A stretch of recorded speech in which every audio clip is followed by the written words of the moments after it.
we are going to make a chicken carbonara. But yeah, it may not be the traditional way, but it's using a lot of the ingredients that you can find and utilize as the base. And today it's going to be chicken again. So let's get started. What we want to do is get our water boiling, right? Because we're going to cook over pasta. I like to use penne pasta. That's my preference, but you can use any type of pasta that you choose in the store that they have. You could even try making your own. That might be for another episode. But as far as pasta goes, I'm going to use penne pasta, and the reason why I like penne pasta is because if you see right in the middle, it holds a lot of the sauce and flavor inside of the pasta itself. All right, so what we want to do first, before we start cooking the chicken, is we want to get our bacon cooked and rendered. So what we're going to do is we're going to take some bacon and we're going to basically cut it into nice little pieces. Doesn't have to be beautiful.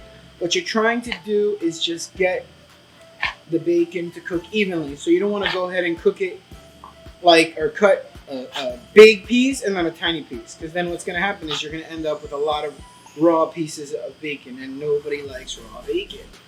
So get that going. Our pans are hot. Always make sure you go into a hot pan because it also helps the cooking process. All right. I like a lot of bacon. It's just my personal thing.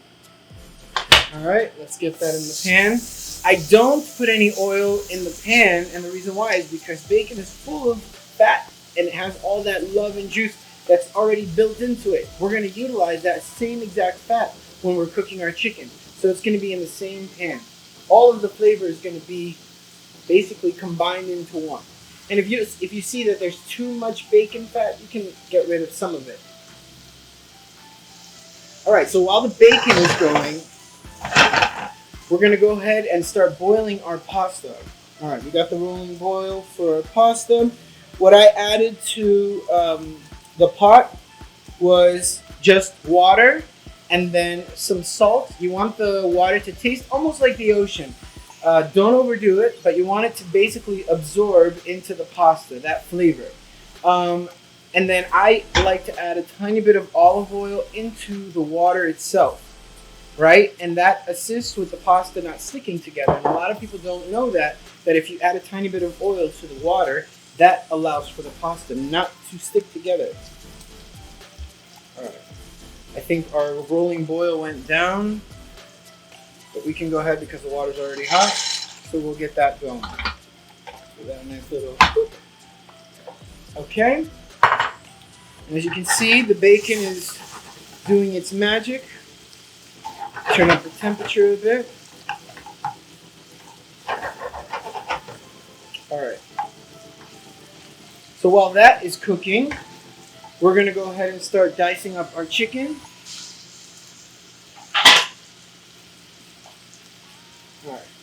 Again, it doesn't have to be a specific size, but you want it to kind of be even. So what I'm going to do is I'm just going to cut strips.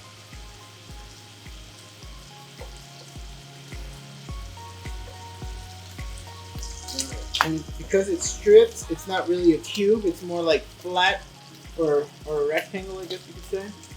All right, so we'll leave that on the side until we're ready to use it. All right, our bacon is starting to look lovely. Giving that nice color on it. And you can see that it's starting to evenly cook, but it's still not crispy enough. You can also substitute the bacon for a different type of bacon, but you really can't substitute bacon in a carbonara. I mean, you could, but it's not going to be the same. It'll be lacking that extra love. All right, some of the other ingredients that I'm going to use in my carbonara, I have some onions, I have some parsley, I have butter, and I have a few mushrooms. The standard is going to always be the bacon and the egg yolks and the cheese and the cream. That's going to always be your standard carbonara, but I'm going to add a little bit of my own flair to it to give it that extra love.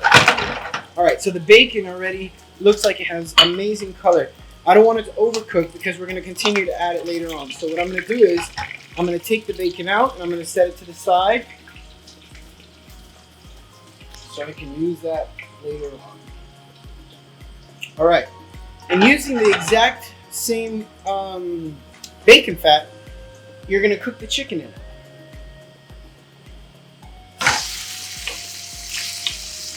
Because now it's going to absorb all that delicious flavor. Some salt and pepper in there.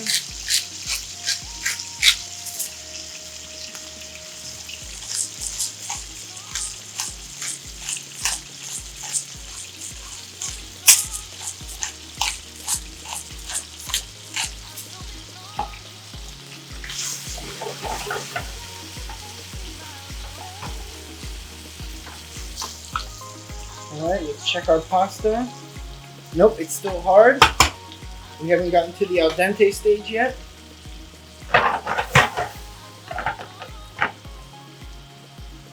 Alright, so while the chicken is cooking, let's go ahead and start cutting some of our other ingredients.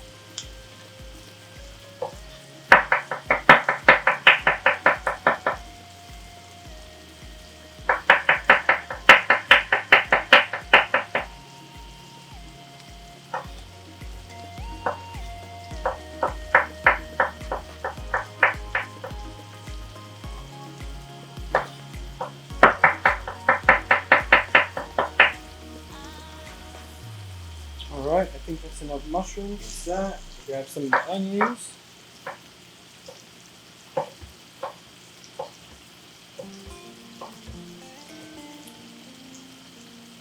This is my version, so again, I'm just adding onions, but you can add whatever ingredients you have or just go with the simple basic.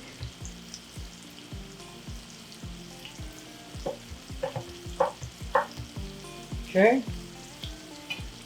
And then what I'm also going to do, move this to the side, is I'm going to get some fresh garlic. Give it that love that it definitely deserves. I think we'll do 2 cloves. And we'll do a rough chop on that as well.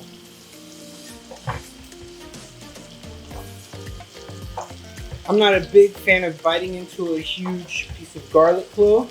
So what I like to do is I like to cut it down. Unless it's roasted garlic, then I'll eat the whole thing without even cutting it. And by the way, eating roasted garlic is delicious. Amazing. Okay, let's check on our chicken. It's getting some nice color now.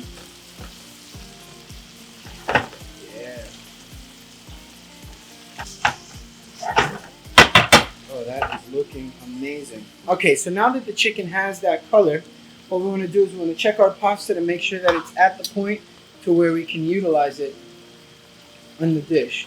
If it's al dente, it should be to the bite, but I'm not, well, let's see. Ooh, it's hot. Still needs a little bit more time, so we'll let that go ahead and keep cooking.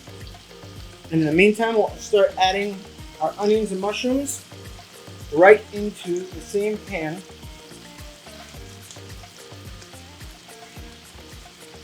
I had before.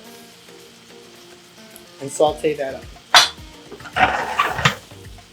I'm not going to add the garlic just yet because what I don't want is for the garlic to start burning. And if the temperature's too high, the garlic starts to burn. It gives it almost a bitter taste. And nobody really likes a bitter taste of garlic. Or even bitter tasting food.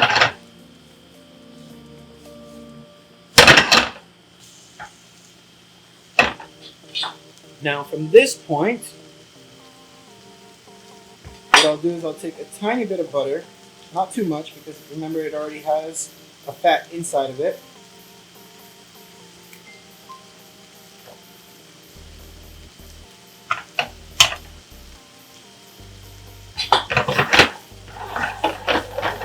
In. I'm going to pour a tiny bit of heavy cream.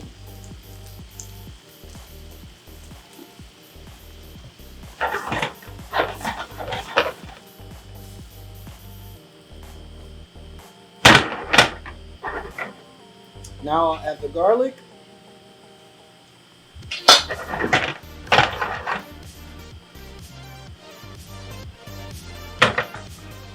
All right, let me lower the temperature because we are almost at the end. And I think the pasta is almost good to go. Let's see. Let's see. The pasta didn't stick to itself. And now you have pasta good enough to spread.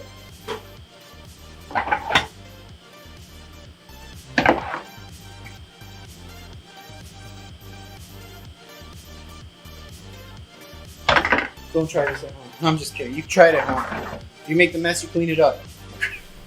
Alright. Alright. And now, what we're going to do is, actually, let me take it off the heat, because it doesn't need any more heat. I'm going to chop up some parsley.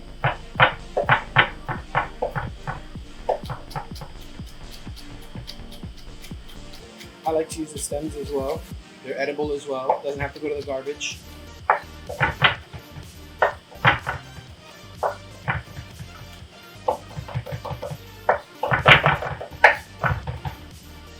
All right. Now we're gonna add the egg yolks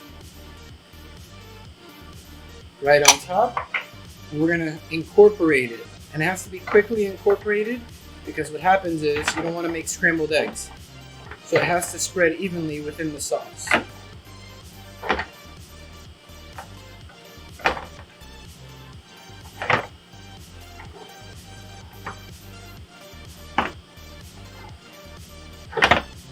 Alright. Add some parsley, some grated cheese. Give it another stir around.